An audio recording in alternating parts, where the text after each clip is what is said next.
Hi friends, இன்றைக்கி ஒரு சூப்பரான ஹேர் டை தாங்க நம்ம ரெடி பண்ணியிருக்கோம். இந்த ஹேர் டையை அப்ளை பண்ணிவிட்டு அரை மணி நேரம் விட்டுட்டிங்கன்னா போதும், உங்கள் முடி எல்லாமே டோட்டலாக நல்லா பிளாக்காக சேஞ்ச் ஆயிரும். இதில் வந்து முக்கியமான ஒரு இலையோட பொடியை தான் இதில் ஆட் பண்ணியிருக்கோம். ரொம்ப சூப்பரான ரிசல்ட் கொடுத்துருக்கு. நீங்கள் இதை வந்து அப்ளை பண்ணிகிட்டே வந்தாலே போதும், நிரந்தரமாக உங்கள் முடி நல்லா கருகருன்னு மாறிடும்.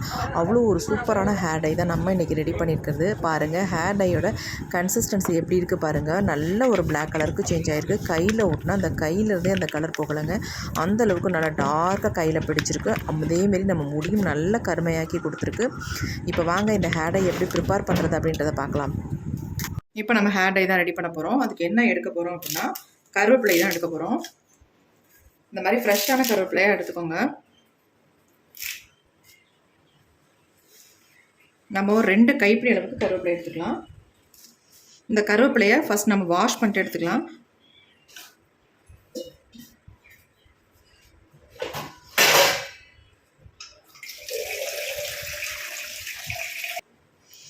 இதில் தேவையான அளவு தண்ணி ஊற்றிட்டு நல்லா வாஷ் பண்ணிக்கலாம் அந்த கருவேப்பிலையை. ஏன்னா நிறைய ஏதாவது பூச்சி, ஏதாவது புழுக்கள் இந்த மாதிரி அடியில் இருக்கும் வெள்ளையாக. அதனால் நல்லா இந்த மாதிரி வாஷ் பண்ணிட்டு தான் பயன்படுத்தணும், நம்ம முடிக்கு பயன்படுத்துறதுனால. இப்போ இது எல்லாத்தையும் நல்லா வாஷ் பண்ணிட்டு இந்த மாதிரி ஒரு மிக்ஸி ஜார்னு எடுத்துக்கோங்க. அதில் வந்து நம்ம இது எல்லாத்தையுமே ஆட் பண்ணிக்கலாம். நல்லா ஒரு 2 கைப்பிடி அளவுக்கு இந்த கருவேப்பிலை எடுத்துக்கோங்க.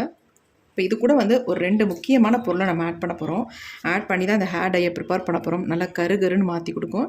நம்ம முடியை நல்லாவே வெள்ளை முடியெல்லாம் டோட்டலாக சேஞ்ச் ஆக்கிரும். இப்போ நம்ம தேவையான அளவு கருவேப்பிலை எடுத்தாச்சு. இது கூட வந்து நம்ம சேர்க்க போகிறது என்ன அப்படின்னா, வெள்ளை கரிசலாங்கண்ணி பொடி தான் ஆட் பண்ணுறோம். அதாவது பிரிங்கராஜ் பவுடர் 1 ஸ்பூன் அளவுக்கு வெள்ளை கரிசலாங்கண்ணி பொடியை நீங்கள் ஆட் பண்ணிக்கோங்க. 1 ஸ்பூன் அளவுக்கு எடுத்துருக்கேன். அடுத்து நம்ம இது கூட வந்து ஆட் பண்ண போகிறது என்னென்னா, செம்பருத்தி பூவோட பொடி, அதுவும் 1 ஸ்பூன் அளவுக்கு நீங்கள் எடுத்துக்கோங்க.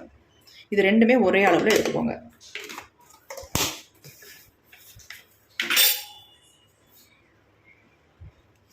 இப்போ இதை வந்து அரைக்கிறதுக்கு நம்ம தண்ணி சேர்த்துக்கலாம். தேவையான அளவு தண்ணி சேர்த்துக்கோங்க. சேர்த்துட்டு இதனால் நைஸாக பேஸ்ட் மாதிரி அரைச்சி எடுத்துக்கலாம். இப்போ அரைச்சிட்டு வந்துடுறேன் நான். இப்போ நாம் அரைச்சி எடுத்துகிட்டு வந்தாச்சு. நம்ம வந்து கரிசலாங்கண்ணி பொடி ஆட் பண்ணியிருக்கிறதுனால நல்லா இந்த மாதிரி ஒரு கருமை நிறம் நமக்கு நல்லாவே கொடுக்கும். இது வந்து உங்களுக்கு பொடியாக கிடச்சா, அதாவது பொடியாக தான் நம்ம ஆட் பண்ணியிருக்கோம். அப்படி இல்லை உங்களுக்கு நல்ல இலை வந்து கிடச்சிதுன்னா, கரிசலாங்கண்ணி இலை வந்து கிடச்சிதுன்னா அதை வந்து பயன்படுத்திக்கோங்க. ரொம்ப நல்ல ரிசல்ட் கொடுக்கும். இன்ஸ்டண்ட்டாக நல்லா பிளாக்காக சேஞ்ச் ஆக்கி கொடுக்கும் நம்ம முடியை. இதை விட அது நல்லா எஃபெக்டிவாக இருக்கும். இருந்தால் மட்டும் நீங்கள் ஆட் பண்ணிக்கோங்க. பெரும்பாலும் கிடைக்கிறது ரொம்ப கஷ்டம். இந்த கீரைக்காரவங்கள்ட்டலாம் சொல்லி வச்சோம்னா உங்களுக்கு கிடைக்கும்.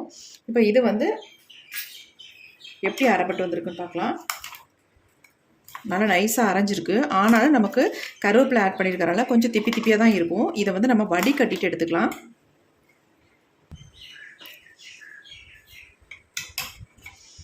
இப்போ நம்ம இந்த மாதிரி ஒரு பவுலில் இதை வந்து வடிகட்டிக்கலாம்.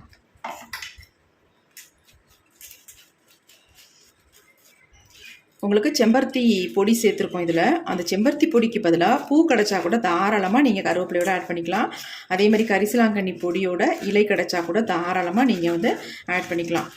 நான் வந்து பூ கிடைக்கல, அதனால் நான் பொடியாக ஆட் பண்ணிக்கிட்டேன். கரிசலாங்கண்ணி இலையும் கிடைக்காதனால நான் டைரெக்டாக பொடியாகவே ஆட் பண்ணிட்டேன்.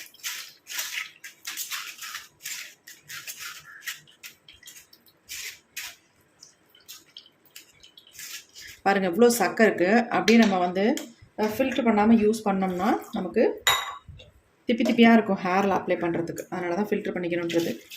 இன்னும் கொஞ்சம் நான் மிக்ஸி ஜாரில் தண்ணி ஊற்றி இதை கழுவி ஊற்றிக்கிறேன் உள்ளார.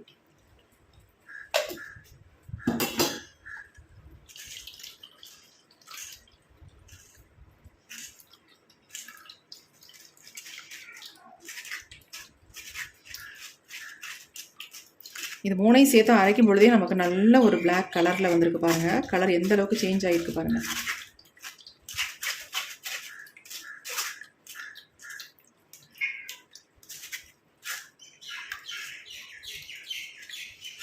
நல்லா வடிகட்டியாச்சு. இந்த சக்கைகள் நமக்கு தேவையில்லை. இதோட போட்டு நம்ம ரெடி பண்ணோம்னா ஹேரில் அப்ளை பண்ணவே முடியாது, பிடிக்காது நம்ம முடியில் அப்ளை பண்ணோம்னா. நல்லா வடிகட்டியாச்சு.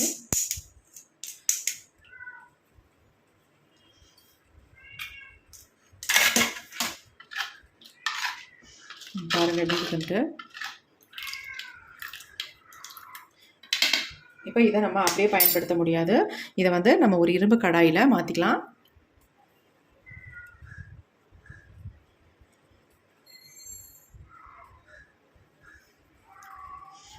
இந்த மாதிரி ஒரு இரும்பு கடாய் ஒன்று எடுத்துக்கோங்க. கண்டிப்பாக இரும்பு கடாயில் ப்ரிப்பேர் பண்ணுங்கள் இந்த ஹேர் டையை. அப்போ தான் நமக்கு ரிசல்ட் நல்லாயிருக்கும். இது எல்லாத்தையும் நம்ம உள்ள ஊற்றியாச்சு. இப்போ நம்ம இதை அடுப்பில் வச்சு நல்லா சூடுபடுத்தி தான் எடுக்க போகிறோம். சூடுபடுத்தும் பொழுது இன்னும் ஒரு முக்கியமான பொருளை வந்து இதில் சேர்த்துக்கலாம். இப்போ நம்ம இரும்பு கடாயை ஸ்டவ்வில் வச்சாச்சு. ஸ்டவ்வையும் ஆன் பண்ணிடலாம். கன்சிஸ்டன்சி பாருங்கள், இப்படி தான் இருக்குது. நமக்கு வந்து திக்காக வரணும். அப்போ தான் நம்ம ஹேரில் அப்ளை பண்ண முடியும். அது வரைக்கும் இதை வந்து நல்லா திக்காக நம்ம சுண்ட வச்சிடலாம்.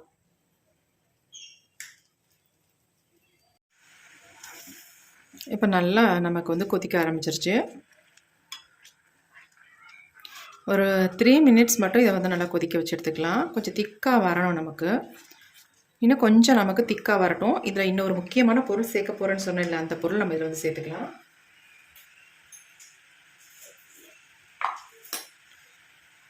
இப்போ இந்த பொருளை நம்ம சேர்த்தோம்னா இன்னும் வந்து நமக்கு கலர் நல்லா சேஞ்ச் ஆகி வந்துடும். இப்போ இதில் நம்ம என்ன சேர்க்க போகிறோம் அப்படின்னா, நெல்லிக்காய் பொடி மட்டும் 1 ஸ்பூன் அளவுக்கு நீங்கள் சேர்த்துக்கோங்க. சேர்த்துட்டு நல்லா நம்ம கலந்து விட்டுடலாம்.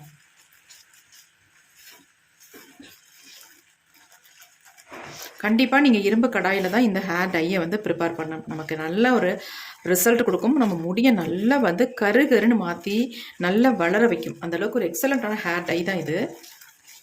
நல்லா திக்காக இதை வந்து எடுத்துக்கலாம்.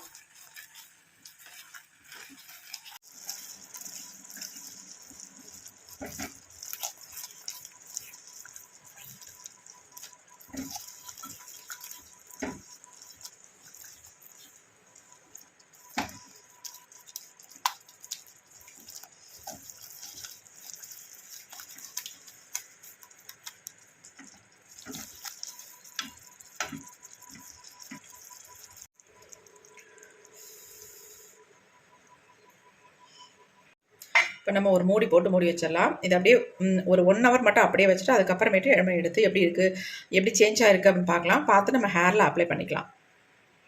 இப்போ 1 மணி நேரம் ஆயிடுச்சு. நம்ம ஓப்பன் பண்ணி பார்க்கலாம் எந்த அளவுக்கு நமக்கு சேஞ்ச் ஆகி ரிசல்ட் வந்திருக்கு அப்படின்ட்டு. இப்போ பாருங்கள் எப்படி சேஞ்ச் ஆகிருக்கு பாருங்கள். நல்லா கருன்னு மாறி இருக்குது. இந்த ஹேர் டையை நீங்கள் வந்து அப்ளை பண்ணுறதுக்கு முன்னாடி ஹேரில் வந்து ஆயில் இருக்கக்கூடாது. ஆயில் இல்லாத ஹேரில் தான் நீங்கள் அப்ளை பண்ணணும். இப்போ பாருங்கள், கொஞ்சம் கையில் எடுத்து காட்டுறேன் எப்படி இருக்குது பாருங்கள். செம்மையாக உங்கள் முடியில் பிடிக்கும். நல்ல ரிசல்ட்டும் கொடுக்கும்.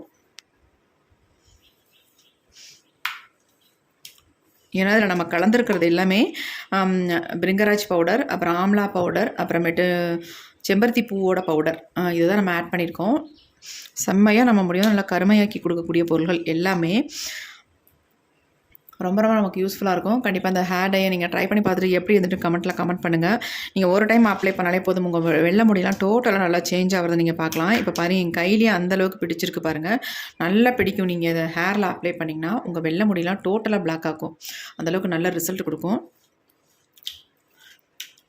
இதை வந்து அப்ளை பண்ணிவிட்டு ஒரு 2 ஹவர்ஸ் மட்டும் அப்படியே விட்டுருங்க. அதுக்கப்புறமேட்டு ஹேர் வாஷ் பண்ணுங்கள். கண்டிப்பாக ரிசல்ட்டு செம்மையாக கிடைக்கும். பாருங்கள் எப்படி இருக்குன்னு கன்சிஸ்டன்சி. இந்த மாதிரி தான் இருக்கும். ரொம்ப தண்ணியாக நீங்கள் ரெடி பண்ணிங்கன்னா உங்கள் ஹேரில் ஒட்டவே ஓட்டாது. இந்த மாதிரி திக்கான கன்சிஸ்டன்சியில் இருந்தால் மட்டும்தான் உங்கள் ஹேரில் நல்லா பிடிக்கும். உங்கள் வெள்ளை முடியெல்லாம் நல்லா டோட்டலாக சேஞ்ச் பண்ணி கொடுக்கும். அதனால தான் சொல்கிறேன். கண்டிப்பாக ட்ரை பண்ணுங்கள். ட்ரை பண்ணிவிட்டு எப்படின்னு கமெண்ட்டில் கமெண்ட் பண்ணுங்கள். Thank you friends. see you. bye bye. Next வீடியோவில் பார்க்கலாம்.